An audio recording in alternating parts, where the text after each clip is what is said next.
적이 있습니다. 아주 오래된 영화인데요. 거기 보면 예수님이 제자들하고 막 돌멩이를 가지고 무슨 놀인지는 모르지만 고대 어떤 유대에 있었던 그런 전통 놀이처럼 그렇게 막 하고 있는 장면이 나옵니다. 간략하게 설명을 드리자면 돌을 막 이렇게 서로 주고 받다가 예수님하고 제자들하고 사이에 막 둥그렇게 둘러가지고 막 줬다가 받다가 하면서 한 사람이 그 돌을 너무 오래 가지고 있으면 이제 그 사람이 벌칙을 받아야 되는 그런 놀이였습니다. 영화에서 예수님은 돌을 오래 가지고 있다가 그만 걸리셔서 제자들의 표적이 된 그런 장면이 나옵니다. 벌칙을 받으려고 이제 예수님 바닥에 이렇게 엎드려 계신 거예요.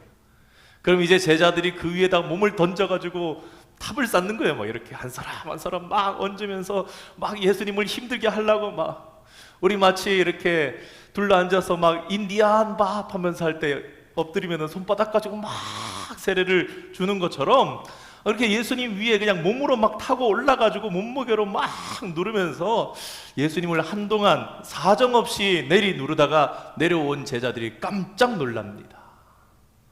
왜냐하면 예수님이 아무 움직임이 없고 두 눈은 감고 계셨고 얼굴은 무표정했기 때문에 그 제자들이 그 모습을 보면서 두려움 가운데 사로잡히게 되었습니다. 아차, 이거 예수님이 돌아가신 거 아닌가?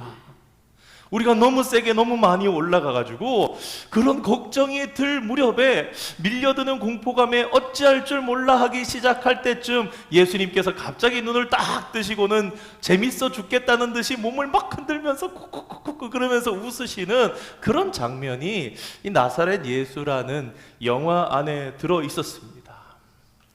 뭘 수요일날 이렇게 모였는데 목사님이 이렇게까지 영화 얘기를 이렇게 진지하게 하는가? 지금부터 드리는 말씀을 좀 드리고 싶어서입니다. 처음에 이 장면을 봤을 때 저는 좀 충격을 받았습니다. 아니, 어떻게 우리 예수님을 아무리 영화지만 저렇게 표현해 놓을 수 있지? 그때 당시에 저는 그랬습니다. 그래서 그게 받아들이기가 어려웠어요. 성경적이지 않은 영화라면서 내심 화도 좀 났던 그런 기억이 납니다. 물론 이런 이야기는 성경책에는 없는 것, 아마도 감독이나 작가의 상상력 속에서 나왔을 그런 모습일 것입니다. 그러나 시간이 가면서 그 속에 등장했던 제자들과 터울 없이 막 뒹굴면서 놀았던 예수님의 모습을 깊이 생각해 볼수록 그렇게 그 놀이를 하면서 놀지는 않으셨겠지만 예수님을 깊이 알아갈수록 진짜 예수님이시라면 제자들과 함께 하시면서 재밌는 표정도 지으시고 장난도 치셨을 가능성이 전혀 없지는 않겠다는 마음이 자꾸 들었습니다. 왜 그렇습니까? 우리 예수님께서는 세리나 술집 여자들과 같은 밑바닥 인생들과 함께 먹고 마시셨고 또 즐거워하셨던 분 아니십니까? 그런 사람들 만나면서 먹고 마시면서도 늘 근엄하게 무게를 잡으시고 이러면서 그러니까 말이야 이러면서 목소리를 까시면서 그런 분이 우리 예수님이니까 오히려 그게 더 거짓일 것 같은 마음이 들었습니다. 허심탄회하게 인간적으로 숨김없이 떠들고 웃으시면서 즐거운 시간을 보내셨을 것입니다. 그렇다면 왜 영화 속의 그런 놀이의 장면이 되게 충격적으로 왔던 것일까요? 아마도 당시 제 마음 속에는 예수님의 모습은 이런 것이다라는 어떤 정령화된 모습이 있었기 때문에 그랬을 것입니다. 제 안에 있는 예수님은 그게 용납이 되지 않았겠지요. 그런데 여러분, 그런 생각을 가진 사람 그때 당시에 저 혼자뿐이었겠습니까? 아마 많은 사람들이 비슷한 생각을 하지는 않았을까? 통계는 내보지 않았지만 과반 이상의 한 50% 이상의 많은 사람들이 예수님과 놀이, 예수님과 농담, 예수님과 즐거운 시간 등은 이거 잘 매칭이 안 되는 것 같은 그런 마음을 가지고 계셨을 거예요. 심지어 예수님을 즐거움과 기쁨을 반대하는 분이라고 그렇게 인식하시는 분들도 있을 수 있지 않을까요? 그리스도인들에 대해서도 세상에서 그렇게 많이 생각하지 않습니까? 가끔 그런 얘기를 들을 때가 있었습니다. 자라면서 야, 교회 댕기는 것들이랑 뭘 놀러 가서 재미가 있겠어, 술도 안 마시고 무슨 그렇게 놀 수가 있겠어부터 해가지고 그런 얘기들을 얼핏 들었었습니다. 세상 사람들에게 그리스도인이란 어떤 표상으로 남아 있을까요? 틀에 박힌 사람들, 재미없는 사람들, 그 정도만 거쳐도 좀 나을 수도 있을 것 같은데 엄숙한 표정으로 누군가를 판단하기 좋아하는 사람으로까지 보는 경향도 있습니다. 그러나 과연 우리 예수님은 사람들이 생각하는 그런 분이십니까? 그분이 진리이신지는 잘 모르겠지만 재미는 하나도 없으신 분, 늘 진지하고 엄숙한 표정으로 억압적인 종교적인 규례와 딱딱한 도덕적인 규범들을 제시하면서 당신의 제자들을 향해서도 얘들아, 너희들은 이렇게 살아야 해, 이렇게 살아야지만 하는 거야 라고 요구하시는 분으로 생각하지는 않을까요? 진정 예수님이 우리에게 주시기를 원하시는 것은 무엇일까요? 오늘 수요예배의 자리에 우리가 모였습니다. 사모하는 마음으로 모였습니다. 오늘 여러분은 우리 예수님께 무엇을 기대하고 계십니까? 오늘 함께 읽은 마태복음 2장은 예수님에 대한 일반 사람들의 이러한 생각이 너무나 잘못된 것을 잘 보여주는 말씀 가운데 한 구절입니다.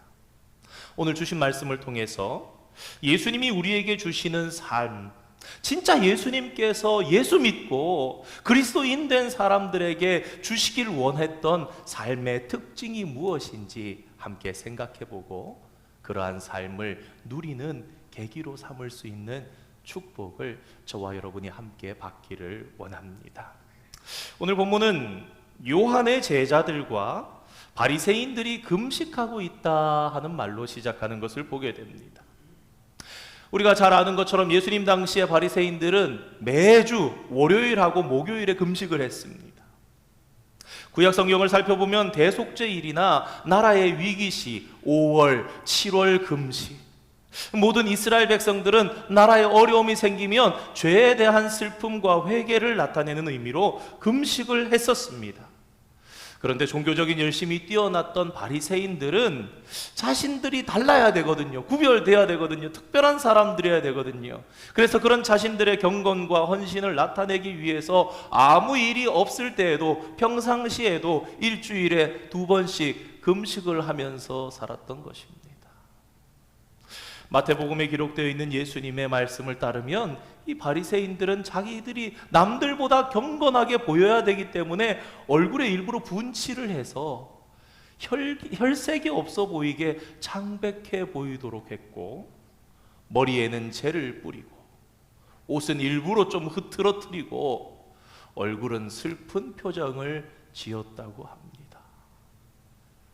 여러분, 이게 연극처럼 보시면 안 되고, 물론 연극입니다만 반대로 생각해 보면 이게 뭐냐면 당시 이스라엘에서 이런 모습을 보면 야, 참 경건해 보인다라고 생각했다라는 거예요. 여러분 한번 보십시오. 바리새인들 같으면 오늘날 엘리트입니다. 대학 교수들이고 잘 나가는 집안의 명문 가문들이에요. 그들이 이러고 다니는데 누가 봐도 뻔히 야, 지금 코미디 하는 것도 아니고 저게 뭐 하는 일이냐 이랬으면 그 똑똑한 사람들이 그러고 다녔겠습니까? 그러고 다니는 게 먹혔다라는 겁니다. 야, 저 사람들은 어떻게 저렇게 경건하지? 저 얼굴의 슬픈 표정을 봐. 얼마나 고뇌하고 주님에 대해서 생각하면은, 하나님을 묵상하고 그러면 마음에 저렇게 이렇게 근심하는 그런 표정들이, 얼굴은 얼마나 금식을 했는지 창백하고 저렇게 다니는구나. 여러분, 오늘날에도 얼마든지 이러한 바리새인들이 있을 수 있습니다. 언제 한번 이런 소개가 나온 것을 봤습니다. 한 강사분 소개하는데 어느 학교를 나오시고 어느 교회를 목회하시고 어디 선교지에서 선교사로 몇 년을 하시고 이런 것들이 나올 수 있는데 거기 이런 게 적혀 있었습니다. 40일 금식 기도 6회. 정말 대단하죠. 사실 대단합니다. 근데 때때로 저는 그런 얘기도 들었습니다. 예수님처럼 이것도 꼭 맞는 것은 아니면 우리가 어찌 40일을 금식하느냐 교만하게. 그래서 그거보다는 적게 해야 된다 그런 얘기를 하는 분도 봤습니다. 대표적으로 좀 우리가 보이기 위한 그런 보장. 일부러 큐티 노트를 잘 보이게 바깥쪽으로 내고 다닌다든지 성경을 이렇게 들고 다니면서 경건을 전시하기 위한 그런 종교적인 위선을 행한다면 조금이라도 우리 마음속에 그런 모양이 보여지고 싶은 마음이 있다면 그것은 분명히 우리 안에 있는 어떤 바리새인들의 위선과 같은 모습일 것입니다. 자, 바리새인들은 이래서 금식을 했습니다. 그런데 오늘 요한의 제자들도 금식을 하면서 이 바리새인들과 함께 묶여 있는 것을 보게 됩니다. 그러나 요한의 제자들이 금식했던 것은 바리새인들과는 그 이유나 동기가 전혀 달랐습니다. 그들은 스승인 세례 요한의 생활을 본받아서 세례 요한 선생님이 광야에서 메뚜기와 석청을 먹으면서 아주 청렴하게 아주 금욕적인 생활을 했던 것처럼 선생님을 따라서 자주 금식하면서 선생님처럼 세상의 욕심을 버리고 살아가려고 했던 거예요. 안타깝지만 어찌되었든 지금 서로 전혀 어울리지 않는 이 바리새인이라는 무리와 요한의 제자들은 한 가지 공통점으로 묶여버렸습니다. 자주 금식하는 사람들. 그런데 이때 싱은응으로 막 이렇게 뜨고 있는 또 한 분이 있었으니 이 예수님과 그 제자들이었던 거예요. 사람들이 볼 때 저 바리새인들이구나, 저 사두개인들이구나, 저 광야에서 외치던 세례 요한과 그의 제자들이구나 이렇게 딱 보이는데 한 부류가 더 있는데 예수님과 제자들이구나 하는데 다 경건하게 사는데 예수님과 제자들은 전혀 그런 모습이 보이지 않는 거예요. 세리와 죄인들과 함께 막 먹고 즐기면서 신나게 웃으시고 함께 이렇게 다니시는 그런 모습. 그래서 어떤 사람들 가운데는 의문이 생긴 것입니다. 그리고 이와 같이 의문을 제기했던 것입니다. 요한의 제자들과 바리새인의 제자들은 금식하는데 어찌하여 당신은 금식 안 하십니까? 이렇게 얘기 못하고 돌려서 당신의 제자들은 금식을 하지 아니하나이까? 문맥을 보시면 알 수 있듯이 이 질문은 예수님께서 레위의 집, 다시 말해서 마태, 우리가 얼마 전에 세리 사도가 되다 할 때 살펴봤던 그 세리였던 마태, 그때 예수님을 초청해가지고 집에 잔치를 벌렸을 그 자리에 다른 세리들도 막 있고 죄인들과 함께 먹고 마시시는 그 잔치 때 이런 의문의 질문을 받으셨다라는 거예요. 그리고 예수님께서는 그들의 질문에 대해서 세 가지 비유를 들어서 말씀하십니다. 혼인잔치 비유, 그 생배 조각을 헌 옷에 새 것을 새 조각이 아니라 헌 조각을 붙여야 된다. 그리고 포도주와 그리고 가죽 부대에 대한 이 세 가지를 하는데 오늘은 첫 번째 비유만 살펴보려고 합니다. 우리 오늘 함께 읽은 본문 가운데 19절과 20절 말씀을 한번 띄워주시겠습니까? 19절 말씀, 20절 말씀 우리 다시 한번 읽어보기 원합니다. 19절 말씀 읽겠습니다. 시작. 예수께서 그들에게 이르시되 혼인집 손님들이 신랑과 함께 있을 때에 금식할 수 있느냐? 신랑과 함께 있을 동안에는 금식할 수 없느니라. 20절입니다.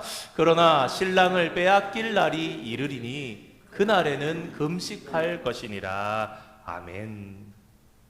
우리가 오늘 본문의 말씀의 의미를 제대로 이해하기 위해서는요, 당시의 유대인들의 결혼식이 어떠했는지를 좀 알아야 합니다.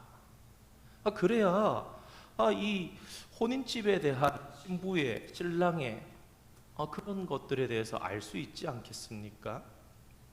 예수님 당시 유대인들의 전통 결혼식은요, 오늘날 우리가 흔히 보는 그런 결혼식과는 너무나도 다른 것이었다고 합니다. 사실 요즘 결혼식에도 이 기쁨이 있지만 더불어서 스트레스를 받고 신경 써야 할 것도 아주 많습니다. 여러분들 다 결혼하실 때 굉장히 그 결혼식 날 기쁘셨겠지만 그날 식사 제대로 하셨습니까? 그날 하객들 누가 왔나? 뭘 또 이 다음 순서는 뭘 해야 되나? 막 고생하신 기억도 많이 나는 분들 계셨을 거예요. 저희도 생각해보면 12시, 1시에 결혼식 했는데 밥도 못 먹고 그날 저녁에 8시 돼가지고 겨우 핀 다 뽑고 나가가지고 그냥 뭐 이렇게 그냥 나가서 그냥 숙소 앞에 있던 밥이라도 한 끼 먹으러 나갔던 그런 생각이 납니다. 그러나 유대인들의 당시 결혼식은 그렇지 않았습니다. 그들은 결혼식 후에 곧바로 신혼여행을 떠났던 것이 아니라 일주일 동안 결혼 파티가 계속되는데 집에 머물면서 계속 파티만 하는 거예요. 어느 정도로 이 파티가 이 신랑 신부에게 좋은 것이었냐면 유대인들의 생각에는 생애 중에서 가장 행복하고 기쁜 일주일 그러면은 이 결혼 예식 후에 이어지는 일주일간의 파티였다고 합니다. 신랑의 친구들 또한 그 일주일을 같이 함께 막 즐기는데요. 그래서 이런 말이 유대인들 사이에는 있다고 합니다. 유대인의 결혼식에 가보지 않고서는 인생의 기쁨을 논하지 말라. 무슨 말입니까? 야, 결혼식도 안 가봤으면서 무슨 인생의 기쁨을 네가 알겠어? 일주일 동안 지속되었던 파티가 우리는 생각하면 아이고야, 그 일주일 파티 하려면 그 일 어떻게 감당해? 음식은 어떻게 감당해? 뭐는 어떻게? 이런 생각들이 될 텐데 이분들은 그게 아니에요. 야, 좋았겠다. 야, 행복했겠네. 신났겠네. 신났겠어. 이게 유대인들이 생각하는 혼인잔치라는 개념이라는 거예요. 와, 부럽다. 우리 오늘날 그런 거 뭐 있을까요? 와, 부럽다. 크루즈 여행 같은 거 가면은 그러려나요? 그리고 뭐 자식들이 뭐 어디 효도 관광 시켜주면 야, 부럽다. 뭐 그런 아마 인생 가운데 가장 기쁜 일을 한번 생각해 보면 될 겁니다.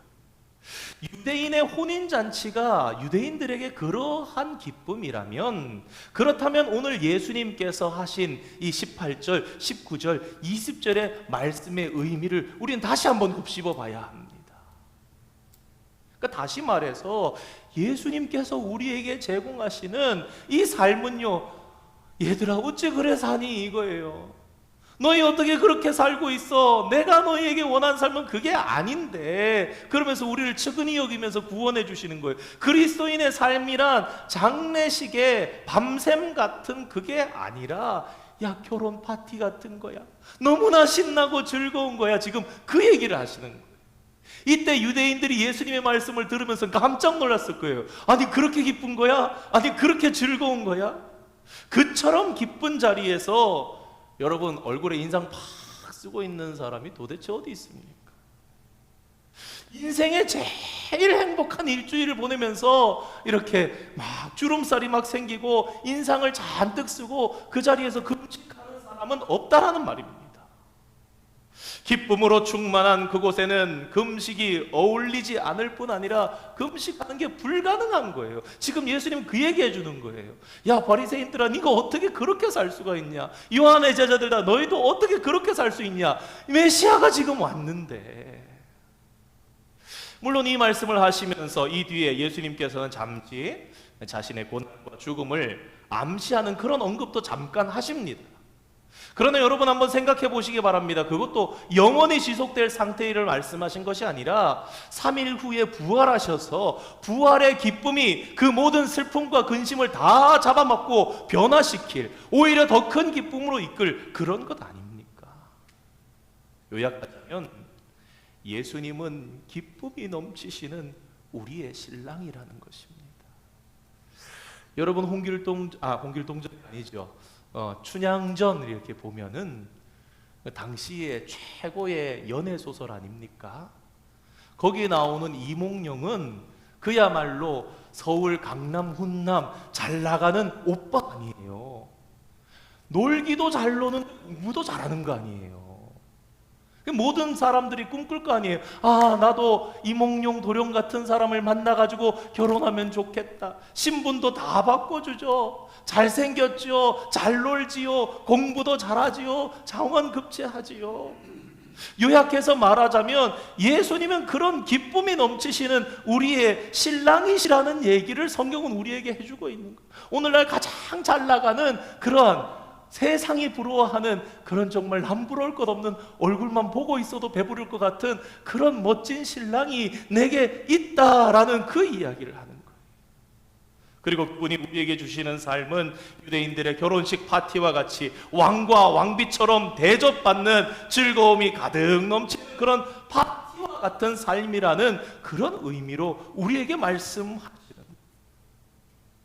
그러므로 사랑하는 성도 여러분, 주님께서는 진실 우리의 잔을 기쁨으로 채우시는 기쁨의 근원 되시는 분이시라는 사실을 기억하시는 성도가 되시기를 축원드립니다. 그래서 오늘 찬송 182장을 골랐어요. 강물같이 흐르는 기쁨 성령 강림함이라. 주님 우리 마음에 모시고 십자가 부활의 이편에 있는 그리스도인들에게 그러므로 이 말씀은 너무나 격려가 되는 그런 축복의 말씀입니다. 우리 모두가 함께 기억하기를 원합니다. 우리는 단지 결혼식에 초청받은 손님이 아닙니다. 지난 토요일에 갔더니 나들이 갖고 너무 좋아하시는 것 같더라고요. 신랑 신부가 이렇게 키스를 딱 하고 또 그 스티븐이 신부를 번쩍 안아가지고 쫙 한번 돌리는데 제가 보니까 40, 50대 분들보다 70, 80대 우리 성도님들이 더 좋아하시더라고요. 고개가 막 돌아가셔가지고 보시려고. 너무 참 이렇게 오랜만에 바람 쐬면서 오랜만에 요새는 결혼식 저렇게 하는구나 이러면서 그런 마음이 있지 않으셨을까 싶은데 정말 이 사실을 기억하기 원합니다. 우리는 초청받은 손님 아니잖아요. 우리 그리스도의 신부예요. 주인공입니다. 이 파티의 주인공이 나라는 겁니다. 따라서 우리는 그분의 기쁨을 완전히 공유하는 거예요. 그분의 기쁨이 내 마음속에 있는 기쁨하고 똑같은 거예요. 그분이 100을 느낄 때 우리는 10만 느끼는 게 아니라 그것만 해도 벅찰 텐데 그분의 기쁨이 우리 안에 100 그대로 다 있는 거예요. 그분이 주시는 사랑과 축복과 충만한 것이 우리 안에도 가득한 거예요. 그리스도인의 삶이 그래야 마땅하다는 것입니다. 저도 오늘 말씀 앞에 다시 한번 제 자신을 돌아봅니다. 그런 생각이 들었습니다. 성도님들이 제 얼굴을 보면서 기쁘실까? 때때로 근심하는 모습과 때때로 너무 진지한 모습과 때때로 그런 모습들을 너무 보이면서 살지는 않았을까? 제 자신에게도 부끄럽고 되돌아보게 되고 무언가 주님께서 진짜 예수 믿는 자의 삶에 주신 기쁨은 이것을 넘어서는 것인데 올바른 깨달음이 있고 그 가운데 누리고 있는 것입니까? 그러므로 우리 그리스도인은 누구보다도 기뻐하는 사람이 되어야 하고 삶을 사랑하며 즐기는 사람이 되어야 합니다. 찰스 스킨들이 이렇게 지적했었습니다. 아주 오래전부터 참된 경건은 엄숙하고 기쁨이 없는 것이라는 잘못된 생각이 많은 그리스도인들의 삶을 멍들게 했다. 바리새인들은 영적이기 위해서는 반드시 불편해져야 하고 표정은 굳어 있어야 한다고 그들은 그렇게 믿었습니다. 그리고 그렇게 살았습니다. 유명한 수도사였던 십자가의 요한은 신자들에게 이렇게 말했습니다. 모든 기쁨과 희망을 죽이고. 여러분 귀를 의심하지 마십시오. 이분이 뭐라 그랬냐면 모든 기쁨과 희망을 죽이고. 제가 박사과정에 가서 우리 교수님들에게 들을 때 그분들이 경건과 거기에 대해서 할 때 이 십자가의 요한을 얘기를 하면서 그 깊은 다크를 지나가야 하는 그 고난, 그 뒤에 오는 기쁨에 대해서 설명하시는 분들도 계셨어요. 근데 오늘 말씀을 다시 비춰보면서 이분의 십자가 요한이 이런 말씀하신 걸 전 다시 한번 생각해 봤습니다. 모든 기쁨과 희망을 죽이고 사람들이 기뻐하는 일보다 혐오하는 일을 쫓으며 자신을 경멸하고 남에게 경멸받기를 소망하라. 물론 오랜 고민과 그 속에 그분의 무언가 기쁨이 있을 거예요. 그러나 이 속에 우리 그리스도인들이 오해하면 안 된다는 거예요. 이것이 주님께서 우리에게 원하시는 삶은 아니라는 겁니다. 성 버나드는요, 스위스 호수 위에 그 아름다움, 얼마나 아름답습니까? 그 아름다움을 보지 않기 위해서, 왜? 그게 불경건하게 생각들었어. 주님의 고난에 동참한다는 마음으로 두 눈을 감았다, 그렇게 얘기를 합니다. 성도 여러분, 하나님께서 왜 세상을 창조하셨습니까? 하나님 창조하셔서 두신 그 아름다움, 나는 안 볼 거야, 나는 경건해야 되니까, 나는 안 즐길 거야, 가끔 그런 생각이 들 때 아마 그런 분들 오히려 더 오랜 연륜을 가지고 믿으신 분들 중에 계실 거예요. 나 요새 기쁜데 이렇게 기뻐도 되나? 주님이 나 너무 이렇게 기쁘면 싫어하진 않으실까? 제 생각만 그런 건지 그럴 때가 있습니다. 신앙생활 잘해보려고 그럴 때가 계셨던 분들도 있을 거예요. 굳은 표정과 엄숙한 태도로 몸이 건조하며 기쁨이 없는 삶을 살고 있지는 않은지 우리를 돌아봐야 합니다. 더욱 심각한 것은 우리의 이런 모습이 때때로 믿지 않는 사람들, 혹 믿는 우리 주변의 사람들로 하여금 주님을 떠나게도 한다는 사실을 여러분 아십니까? 한 분의 예를 드리겠습니다. 독일의 철학자였던 니체, 신은 죽었다라고 얘기했던 그 니체 말입니다. 한 친구가 니체에게 이렇게 물었다고 합니다. 자네는 무엇 때문에 기독교에 대해서 그토록 부정적인 태도를 가지게 되었는가? 그랬더니 이 니체가, 철학자 니체가 그 친구에게 이렇게 대답했답니다. 이 믿음의 가정 가운데서 자랐던 니체입니다. 나는 내 아버지의 교회에 다니는 성도에게서 즐거워하는 모습을 한 번도 본 적이 없다. 우리 아버지 교회 다니는 성도들 중에 즐거워하는 모습을 보이는 그런 성도들을 한 번도 본 적 없다. 그런 경험을 가진, 그런 것을 봐왔던 니체는 철학자가 되어서 신을 부정하고 신은 죽었다 얘기를 합니다. 사랑하는 성도 여러분, 그리스도인은 사실은 누구보다 기뻐하는 사람이어야 합니다. 오래전 한국에서 있었던 세미나, 그 행복을 만드는 교회 연구소 이런 데서 원장님이 나와서 이렇게 주일 오후에 특강 들었던 것이 생각이 납니다. 그분이 그러셨어요. 우리 그리스도인들이 자꾸 훈련을 해야 된다는 거예요. 아침에 일어나서 3가지를 해야 된다는 거예요. 거울을 보면서 나는 기뻐, 나는 예뻐, 나는 할 수 있어. 이걸 계속 해야 된다는 거예요. 매일마다. 정말 그래야 된다는 거예요. 나는 일부러라도 거울 앞에서 하나님 신앙을 생각하면서 나는 기뻐 그러면서 얼굴 보면 나는 예뻐, 그리고 나는 할 수 있어. 한번 같이 해보실까요? 나는 기뻐, 나는 예뻐, 나는 할 수 있어. 아멘. 우리가 그냥 자 스스로 이렇게 저기 하자는 게 아니라, 체면을 걸고 스스로 자뻑이라 그러나요? 요새 그러는데 그러자는 게 아니라, 정말 하나님 안에서 우리가 매일 시작할 때 주님 보고 새벽마다 시작하고 말씀으로 시작하고 그런 것처럼, 우리가 거울 보면서도 주님 사랑 안에서 나는 기뻐, 나는 예뻐, 나는 할 수 있어, 그럼 살면 여러분 달라지지 않겠습니까?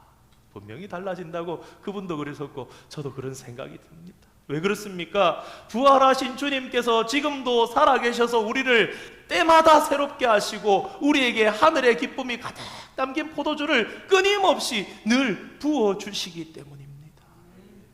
뛰어난 설교가이신 토니 캠폴로가 말씀한 것처럼 하나님의 나라는 파티다. 물론 우리의 삶에 늘 좋은 일만 생기는 것은 아닙니다. 오늘 이 자리에 계신 분들 중에도 인생의 어려움과 이렇게 대면하고 계신 분들도 계실 것입니다. 예수를 믿으면 인생의 모든 문제와 고난에서 면제받는다는 약속은 성경 가운데 어디에도 없습니다. 타락한 세상에 사는 우리는 때때로 자녀 문제로, 때로는 경제적 문제로, 때로는 병으로 고생하기도 합니다. 그러나 성도 여러분, 잊지 마시기 바랍니다. 우리에게는 사망 권세까지 이기시고 하늘과 땅의 모든 권세를 가지신, 그리고 우리를 지금도 너무나 사랑하시는 우리 주님이 항상 나와 함께 계십니다. 주님의 십자가의 은혜로 우리는 존귀한 하나님의 자녀가 되었고, 지금 여기서 이미 영생을 부여받았지 않습니까? 그뿐입니까? 죽음조차도 어떻게 할 수 없는 부활의 산소망을 우리에게 주셨습니다. 그렇기 때문에 우리는 삶의 문제와 고난 가운데서도 기뻐할 수 있습니다. 우리가 세상의 희락과 주님 주시는 성경의 희락이 환경에 따라, 상황에 따라 좌지우지 되는 것이 아니라 상황과 무관한 하늘빛의 기쁨을 누릴 수 있는 것. 그러므로 성도 여러분, 기뻐하기를 선택하는 여러분 되기를 원합니다. 여러분, 기쁨은요 감정의 문제가 아닙니다. 한번 얼핏 말씀드린 건데, 여러분, 기쁨은요 감정의 문제가 아니라 여러분 믿음의 문제입니다. 여러분의 의지의 문제입니다. 그러므로 성도 여러분, 하나님을 신뢰하시고 기쁨을 선택하시는 믿음의 삶을 살아가시는 여러분들 되시기를 바랍니다. 우리 예배에도 감동이, 기쁨이 있어야 합니다. 감히 그래서 오늘 당연히 이렇게 말씀드렸습니다. 예배도 축제예요. 예배가 장례식이 아니잖아요. 우리는 죽은 주님이 아니라 부활하셔서 지금 생생하게 살아계시고 하나님 우편에서 우리를 도우시고 지금 우리와 함께 계시는 놀라운 영광스러운 주님을 예배하는 것입니다. 때로 그런 생각 들 때가 있어요. 예배는 견디는 거예요. 1시간 견디는 게 예배입니까?